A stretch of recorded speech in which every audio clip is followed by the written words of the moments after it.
Ustaz, kalau kita selawat sekali ke Nabi, Allah Ta'ala ampun 10 dosa kita. Gitu soalan dia. Hamba tiap-tiap kali lepas buat maksiat, jadi hamba malu nak selawat. Seolah-olah hamba ni mempergunakan Nabi. Mohon nasihat sikit ke hamba Ustaz. Gini, masalah kita selawat ke Nabi tu, hai turun rahmat kasih saya dia 10 kali. Masalah kita buat dosa ni kena istighfar, minta maaf dengan Tuhan. Kena minta maaf dengan Tuhan. Maka jangan malu untuk berselawat kepada Nabi.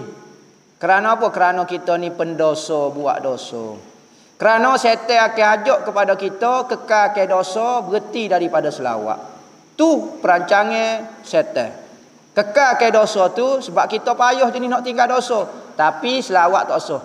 Buatlah alasan atas dasar malu kepada Nabi Muhammad kau gapo, tetapi syaitan akan suruh kekalkan dosa, tinggal ibadat. Maka cara nak lawan syaitan pada masa tu kekalkan berselawat sehingga kita malu nak buat dosa. Malah dah ambo duk selawat paceroh, duk gapo dia duduk istighfar paceroh sehingga ke puas dah kita malu nak buat dosa. Ulama kata jangan malu untuk beristighfar, tetapi malulah untuk buat maksiat. Istighfar tak perlu dimalu kerana benda tu ibadat. Buatlah. Jangan terpengaruh dengan hasutan syaitan. Tak sewi kita buat ibadat, suruh kekalkan maksiat. Ustaz, kalau kita tak ingat baca sujud sawi, boleh kau tak baca qada subhanallah? Ya. Berhenti saja pun tak apa, sebut subhanallah saja boleh. Astaghfirullah pun boleh. Subhanaman la yanamu wa la yashu pun boleh berlaku. Sah hukum dia.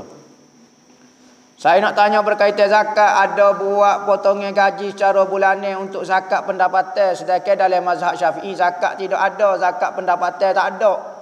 Bolehkah saya tukar niat zakat simpanan dan lain-lain lagi? Zakat simpanan. Zakat simpanan kita, boleh niat, kita niat. Cuma kaedah dia kena cukup syarat molek lah. Zakat simpanan ni kena setahun. Kita niat kata zakat kita wis bulan-bulan ni memang potongnya zakat pendapatan, tapi kita niat zakat kita. Zakat duit kita. Lagu tu boleh, tak ada masalah apa. Dia panggil zakat muajjalah.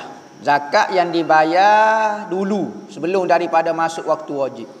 Cuma kita kira lah. Contohnya pada akhir tahun kita tengok dalam bank kita ada PT 500,000. Maka kita pun tolak.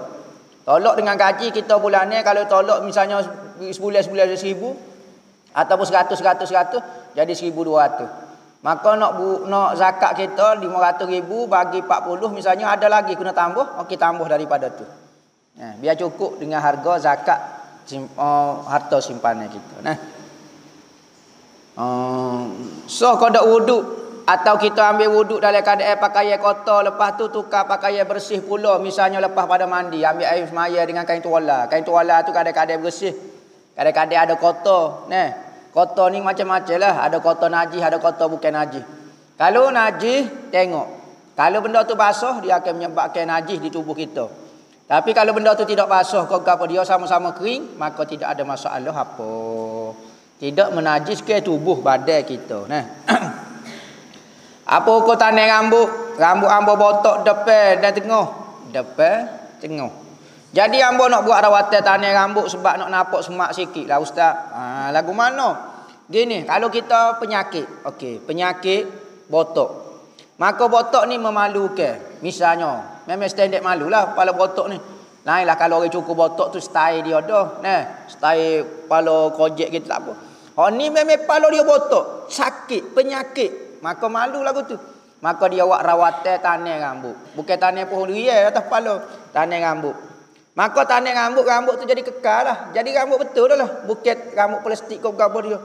Kerana nak atas nama rawatan. Kerana botak ni memalukan. Boleh hukum dia harus. Harus kerana rawatan. Jadi rambut tu rambut kekal. Rambut tu bukan nipu lah.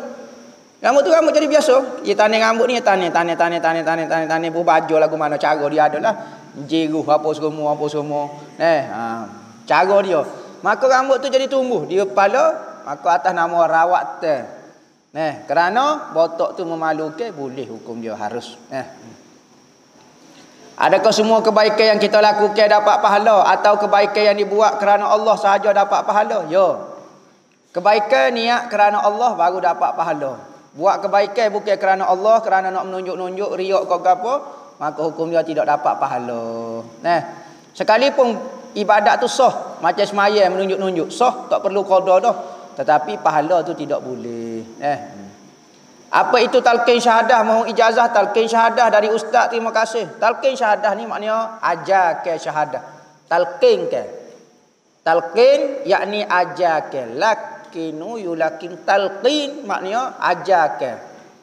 Syahadah asyhadu an la ilaha illallah wa asyhadu anna Muhammadar Rasulullah. Ataupun la ilaha illallah. Jadi ambo ijazah ke talqin syahadah, nak minta ijazah. Ijazah ni moleknya berdepan. Ambo akan ajar ke la ilaha illallah Muhammadur Rasulullah. Kena ikut belako-lako lagu tu talqin syahadahnya. Jadi ambo terima kalimah la ilaha illallah daripada guru ambo terima. Siapa ada banyak hadis meriwayatkan mengenai talqin. Antaranya Sayyidina Ali pernah bertanya kepada Rasulullah, ya Rasulullah, ajarkan kepada saya zikir. Rasulullah kata zikirlah. Ambo ajar dah ke zikir, ikutlah zikir subhanallah ke selawat ke ikutlah. Katanya Sayyidina Ali, ya Rasulullah, saya nak satu zikir yang khas. Maka Rasulullah pun panggil Sayyidina Ali duduk belaga lutut dengan dia. Maka Rasulullah kata, aku sebut lagu ni, mu ikut. Aku buat 3 kali, mu ikut ni. Kejam mata. Maka Nabi sebut la ilaha illallah. Maka Sayyidina Ali pun sebut la ilaha illallah. Rasulullah sebut la ilaha illallah. Maka dia sebut la ilaha illallah. Siapa 3 kali. Itu antara hadis mengenai talqin la ilaha illallah. Maka Nabi mentalqin ke sahabat-sahabat la ilaha illallah 2 cara. Pertama secara khusus macam lagu ni, macam Sayyidina Ali saat ni, ataupun secara umum. Nabi panggil ramai-ramai, Nabi ajar la ilaha illallah, boleh berlaku hok mana-mana sopun. Jadi nak ijazah kat YouTube ni tak tahu boleh kau tidak, amo tak pernah buat. Kena marilah nak dapat ijazah talqin la ilaha illallah. Saya tak dapat ijazah talqin boleh ke tak?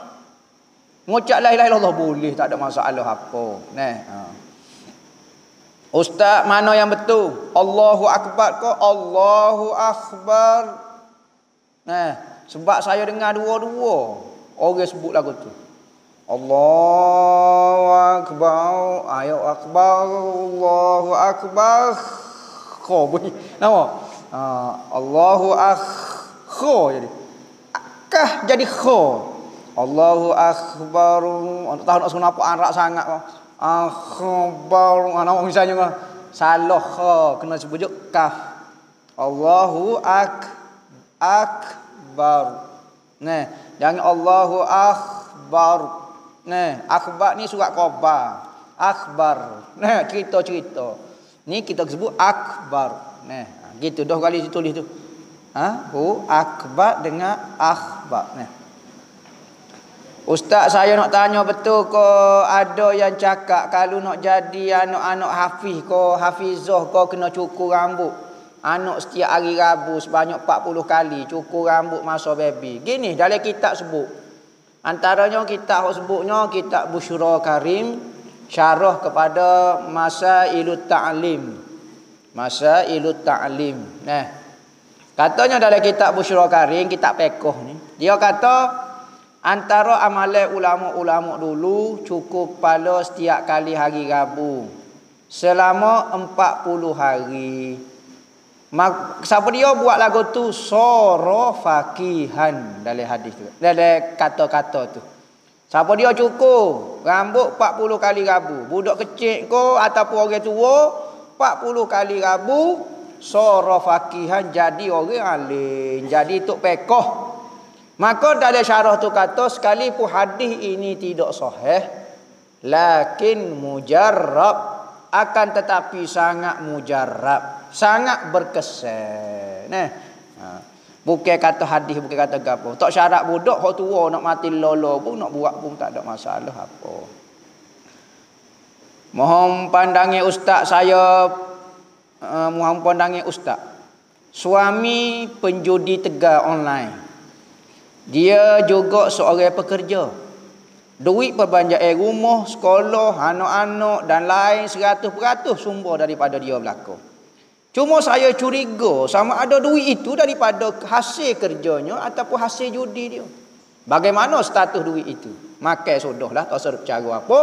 Selagi mana kita tidak yakin, kita nampak dia main judi, dia ambil duit itu duit kita, selagi mana tu, sekalipun duit itu jadi syubhat kerana bercampur di antara halal dan haram, tapi status dia tetap tidak jadi haram lagi. Kerana haram ini diyakini haram baru jadi haram. Kalau confuser dia panggil.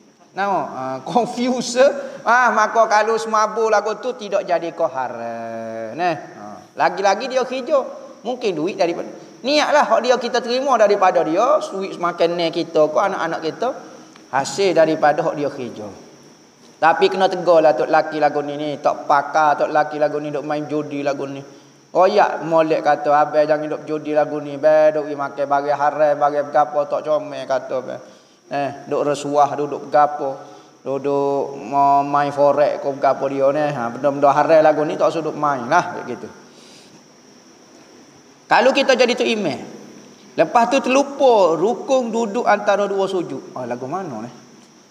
Lupa duduk antara dua sujud. Mana boleh berlaku lagu tu? Tergambar ke tak? Ya boleh sujud 2 kali lagu mana? Ya kita bangun. Lagu mana cekor? Ya standardnya kalau terlepas duduk antara dua sujud, dia akan terlepas sujud kedua.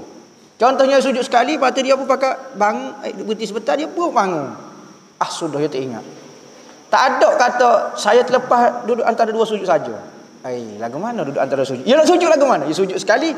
Lepas tu dia teringat. Dia tak buat lah. Dia tak buat lah misalnya. Lepas tu sujud lagu mana kali kedua? Lagu mana? Nampak cekor tu. Nampak benda ni Power Rangers ni soalan ni.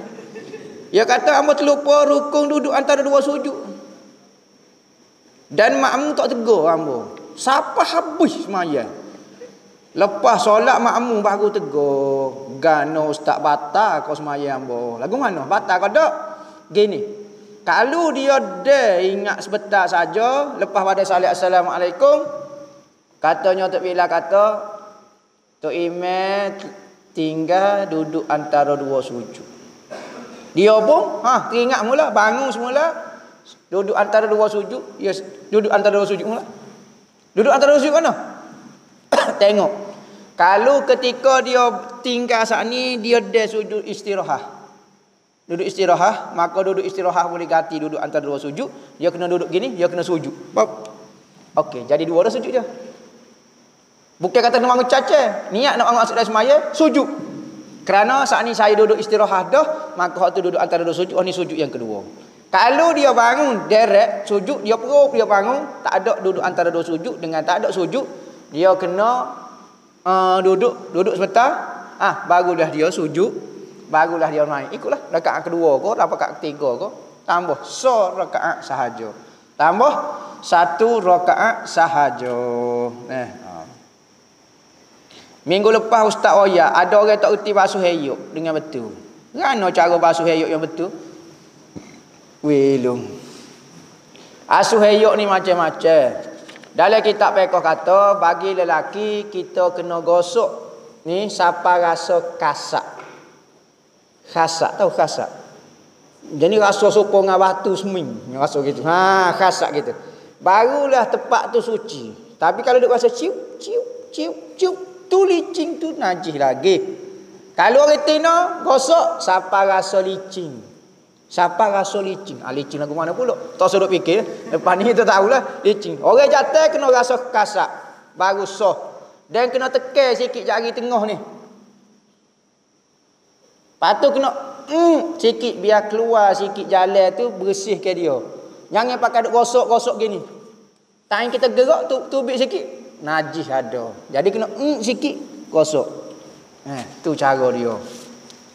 Hak cara berat-berat cara sunat tak apalah, hak tu dulu. Bersih ke cara hak tu. Ustaz, apa beza muslim, mukmin dan solihin? Perkataan dia lain dah. Muslim orang Islam, mukmin orang beriman, solihin orang yang baik-baik. Jadi hak lebih khusus adalah solihin, orang yang baik. Kedua martabat orang beriman. Allah beriman molek demo. Ketiga orang Islam. Orang Islam ni IC Islam, beres Islam demo. Tapi tak syarat orang beriman lagi, tak percaya lah mana lagi. Naik martabat jadi orang beriman, naik martabat jadi orang soleh. Jadi solihin lebih khusus, mukmin khusus sikit, muslim umum. Mohon pandangan saya pernah bercerai dengan suami ketika usia kandungnya 5 bulan kerana suami curang. Sebelum melahirkan anak, saya dan suami rujuk melalui telefon dan dilaporkan dan disahkan oleh pejabat agama tapi tanpa pengetahuan ibu bapa saya. Tahun depan sudah tahun yang keempat kami rujuk, tapi ibu bapa saya masih belum tahu. Ibu bapa saya fikir saya belum rujuk lagi. Saya sendiri belum ada kekuatan nak berterus terang. Suami pula dia saja bila saya minta dia berterus terang dengan ibu bapa. Ibu bapa saya tak berkenan dengan suami saya sejak dia menceraikan saya. Mohon pandangan ustaz yang apa perlu saya buat? Berterus terang. Tunggu ya. Nak buat lagu mana kalau awak tak berterus terang? Tetapi rujuk awak sudah sah kerana rujuk itu tidak perlu kepada saksi dan tak perlu kepada akad nikah baru. Kalau isteri tidak reda pun sah rujuk tu. Apatah lagi kalau ibu bapa tidak reda, lagi-lagilah sah. Suami isteri dia tak reda pun hukum dia sah. Maka sekarang awak kena berterus terang dengan ibu bapa awak, saya dah rujuk dah. Hari tu lagi ayah. Tak royak kat aku ngarumuk lah. Ingat mu tak rujuk sebab tu aku marah. Nikah ingat cerai lagi. Baik dah. Lagu tu. Jadi hak ni bukan masalah hukum, cuma tindak care panggil. Sepelek kita lah. Pandai-pandai lah kita kecek dengan ibu bapa. Ikutlah masa hari jadi dia ke, wi hadiah mah ke, beli ke, hak harga 500,000. Lepas tu ayat cerita tu, insya-Allah dia tak marah. Tapi kita pun ni paluk kerja lagu tu. Hak tu cara-cara kita lah. Pandai-pandai lah. Kena beritahulah supaya tak timbul silap faham gapo-gapo dia. Wallahu a'lam. Al-Fatihah.